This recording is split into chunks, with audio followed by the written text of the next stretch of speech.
അവിടെ നമ്മൾ കൺസെൻ്റ് എന്ന കേവലമായ ഒരു പദം ഉപയോഗിച്ചുകൊണ്ട് ഏതൊരു വ്യക്തിക്കും ഏതൊരു പെൺകുട്ടിയുമായി, അവൾ വിവാഹിതയാവട്ടെ വിവാഹിതയല്ലാതായിരിക്കട്ടെ, അവരുമായി ഇത്തരത്തിലുള്ള ഉഭയകക്ഷി സമ്മതത്തോടു കൂടിയുള്ള ബന്ധങ്ങളാവാം എന്നൊരു കാഴ്ചപ്പാടിലേക്ക്, ഒരു ലിബറൽ കാഴ്ചപ്പാടിലേക്ക് സമൂഹം പോയതിൻ്റെ ഒരുപാട് പരിണിതി ഫലങ്ങൾ നമ്മൾ കണ്ടുകൊണ്ടിരിക്കുന്നു. അതിൻ്റെ ഒരു പക്ഷേ അസ്സലാമു അലൈക്കും വറഹ്മത്തുള്ളാഹി വബറകാതുഹു. പ്രിയപ്പെട്ട പീസ് റേഡിയോ ശ്രോതാക്കളെ, ഇൻസൈറ്റ് പ്രോഗ്രാമിൽ ഇന്ന് നമ്മൾ ചർച്ച ചെയ്യുന്നത് കേരളത്തിലുടനീളം മുഴുവൻ മലയാളികളും ചർച്ച ചെയ്തുകൊണ്ടിരിക്കുന്ന, അല്ലെങ്കിൽ അവരുടെയൊക്കെ മനസ്സിൽ ഉള്ള, കഴിഞ്ഞ കുറച്ചു സമയങ്ങളായി എല്ലാവരുടെയും സംസാരങ്ങളിലും ചർച്ചകളിലും ഇടം പിടിച്ച ഒരു കാര്യമാണ് കേരളത്തിലെ ഒരു നിയമസഭാ സാമാജികനുമായി ബന്ധപ്പെട്ട് ഉണ്ടായി വന്നിട്ടുള്ള ലൈംഗിക വിവാദങ്ങൾ.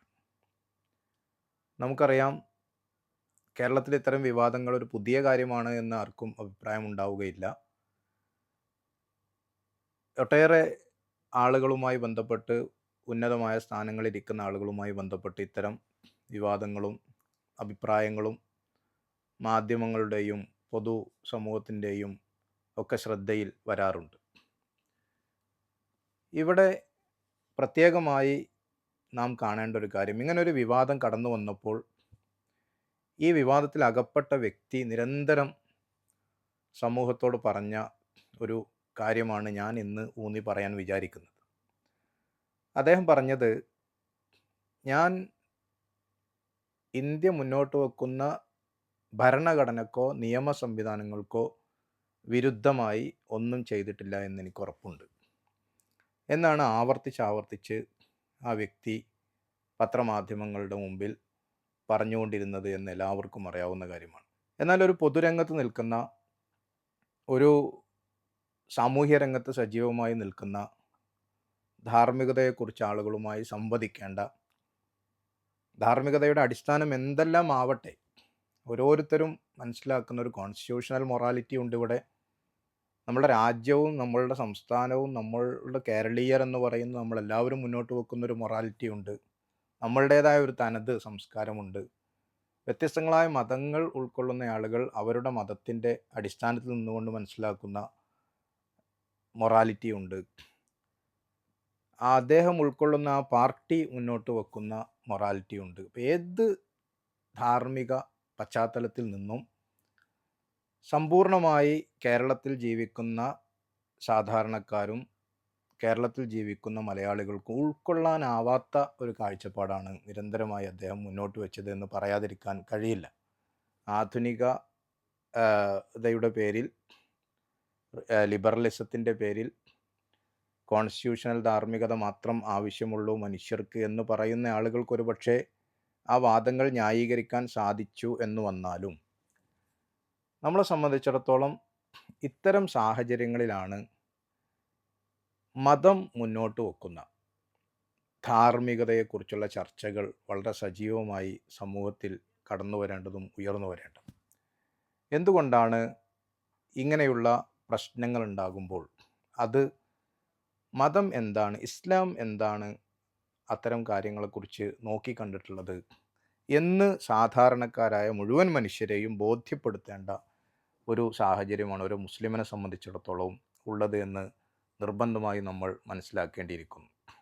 അവിടെയാണ് ഏറ്റവും ശ്രദ്ധേയമായ രീതിയിൽ ഒരു സമൂഹത്തിൻ്റെ നിലനിൽപ്പിന്, ഒരു വ്യക്തിയുടെ നിലനിൽപ്പിന്, ഒരു കുടുംബത്തിൻ്റെ നിലനിൽപ്പിന്, അതുവഴി ഒരു ഐഡിയലായിട്ടുള്ള മാതൃകാപരമായുള്ള സൊസൈറ്റിയുടെ നിലനിൽപ്പിന് വളരെ അടിസ്ഥാനപരമായ, വളരെ മാതൃകാപരമായ കാഴ്ചപ്പാടുകൾ ഇസ്ലാം മുന്നോട്ട് വെക്കുന്നുണ്ട് എന്ന് ഏതൊരാൾക്കും ഇസ്ലാമിൻ്റെ ധാർമ്മിക കാഴ്ചപ്പാടുകളെ, ഖുർആനിൻ്റെ ധാർമ്മിക കാഴ്ചപ്പാടുകളെ പരിശോധിക്കാൻ തയ്യാറായാൽ തീർച്ചയായും ബോധ്യപ്പെടുന്ന കാര്യമാണ്.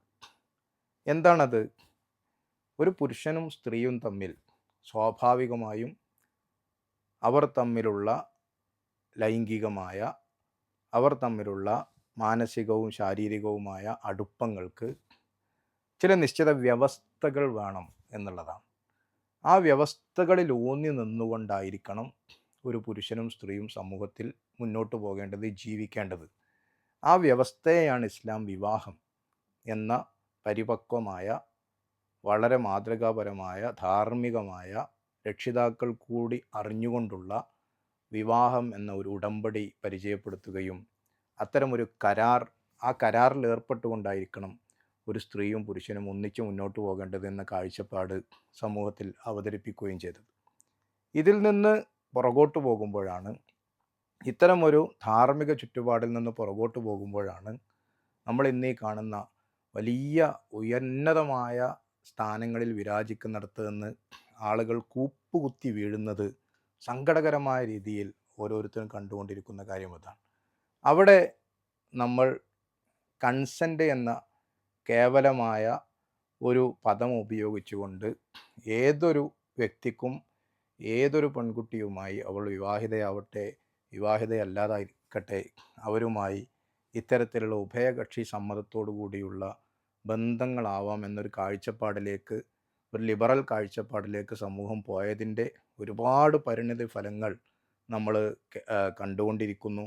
അതിൻ്റെ ഒരു പക്ഷേ ഏറ്റവും മൂർത്തമായ, ഏറ്റവും ഉയരത്തിലുള്ള ഒരു ഉദാഹരണമാണ് ഇപ്പോൾ നാം കണ്ടുകൊണ്ടിരിക്കുന്നത്. ഇവിടെ ചില തിരുത്തലുകൾ തീർച്ചയായും കേരളത്തിലെ ഓരോ കുടുംബവും ആഗ്രഹിക്കുന്നുണ്ട്, കേരളത്തിലെ ഓരോ മനുഷ്യരും ആഗ്രഹിക്കുന്നുണ്ട്. ഇത്തരം ന്യായീകരണങ്ങൾക്കോ ഇത്തരം ന്യായവാദങ്ങൾ നിരത്തി മുന്നോട്ട് പോവുകയോ ചെയ്യാതെ ഓരോ വ്യക്തികളും യഥാർത്ഥത്തിൽ അവർ നിലനിൽക്കുന്ന സമൂഹത്തെക്കുറിച്ചും അവർ നിലനിൽക്കുന്ന അവരുടെ സ്ഥാനങ്ങളെക്കുറിച്ച് ചിന്തിക്കുകയും ആലോചിക്കുകയും ചെയ്ത് അവിടെയൊക്കെ ഒരു കൃത്യമായ കാഴ്ചപ്പാട് ഉള്ള ഒരു നിലപാടുകൾ സ്വീകരിച്ച് മുന്നോട്ട് പോകേണ്ടതായി ഉണ്ട് എന്നതാണ് ഓരോ മുസ്ലിമിനും ഈ സമൂഹത്തിന് മുമ്പിൽ ഉച്ചൈസ്തരം ഈ ഘട്ടത്തിൽ പറയാൻ സാധിക്കുക. അവിടെ ഇസ്ലാം എന്ന ദൈവിക മതം മുന്നോട്ട് വെക്കുന്ന കാഴ്ചപ്പാടുകൾ വളരെ വ്യക്തവും ഒരുപാട് പ്രശ്നങ്ങളിൽ നിന്ന് സമൂഹത്തിൽ ജീവിക്കുന്ന വ്യക്തികൾക്ക് സുരക്ഷിതത്വം നൽകുന്നതും, സ്ത്രീകൾക്ക് സുരക്ഷിതത്വം നൽകുന്നതും, പുരുഷന് സുരക്ഷിതത്വം നൽകുന്നതും ആണ് എന്ന് നമുക്ക് പരിശോധിച്ചാൽ മനസ്സിലാക്കാൻ സാധിക്കും. വിവാഹം കഴിക്കേണ്ടത് ആരെയാണ് കൃത്യമായി ഇസ്ലാം പറഞ്ഞിട്ടുണ്ട്. വിവാഹബന്ധത്തിൽ ഏർപ്പെടാൻ പാടില്ലാത്ത ആളുകളെക്കുറിച്ച്, മഹ്റം എന്ന നിലക്ക് അടുത്ത ബന്ധുക്കളായി ജീവിക്കേണ്ട ആളുകൾ, അവർ പരസ്പരം വിവാഹിതരാവരുത്, അല്ലെങ്കിൽ അവർ ലൈംഗിക ബന്ധത്തിൻ്റെ സാഹചര്യത്തിലേക്ക് പോകരുത്, അവർ ആ നിലക്ക് സാഹോദര്യ ബന്ധമാണ് അവർക്കിടയിൽ ഉണ്ടാകേണ്ടത് എന്ന കാഴ്ചപ്പാട് ഇസ്ലാം മുന്നോട്ട് വച്ചിട്ടുണ്ട്. മാത്രമല്ല, ഒരു സ്ത്രീയും പുരുഷനും ഒറ്റക്ക് ആയിപ്പോകുന്നതിനെ സൂക്ഷിക്കണം എന്ന പ്രവാചകൻ സല്ലല്ലാഹു അലൈഹി വസല്ലമയുടെ വളരെ ശക്തമായ നിർദ്ദേശം ഇന്നത്തെ കാലത്ത് നമ്മൾ യാത്രയിലാണെങ്കിലും തൊഴിലിടങ്ങളിലാണെങ്കിലും അതേപോലെ തന്നെ ഓൺലൈൻ ചാറ്റ് റൂമുകളിലാണെങ്കിലും ഒറ്റക്കായി പോവുക എന്നുള്ളത്, അവിടെ മൂന്നാമനായി പിശാചിൻ്റെ സാന്നിധ്യം ഉണ്ടാകുമെന്നത് വിശ്വാസികളെ സംബന്ധിച്ചിടത്തോളം വളരെ ഗൗരവമായി ഉൾക്കൊള്ളേണ്ട ഒരു സന്ദേശമായി ഇത്തരം സാഹചര്യങ്ങളും ഇത്തരം സന്ദർഭങ്ങളും നമ്മളെ ബോധ്യപ്പെടുത്തുകയാണ്. അപ്പം അവിടെ ഒക്കെ സൂക്ഷ്മതയോടുകൂടിയുള്ള ജീവിതത്തിലേക്ക് കാലെടുത്ത് വെക്കാനും അത്തരം ജീവിതത്തിൻ്റെ വഴികളിലൂടെ മുന്നോട്ട് പോകാനും പ്രേരണ നൽകുകയാണ് ഒരു വിശ്വാസിയെ സംബന്ധിച്ചിടത്തോളം ഇങ്ങനെയുള്ള സാമൂഹ്യ ചുറ്റുപാടുകൾ സംഭവിക്കുമ്പോൾ വിശ്വാസി അവൻ്റെ മനസ്സിൽ ഉണ്ടാക്കിയെടുക്കേണ്ട നിലപാടുകളും ഉണ്ടാക്കിയെടുക്കേണ്ട ചുറ്റുപാടുകളും.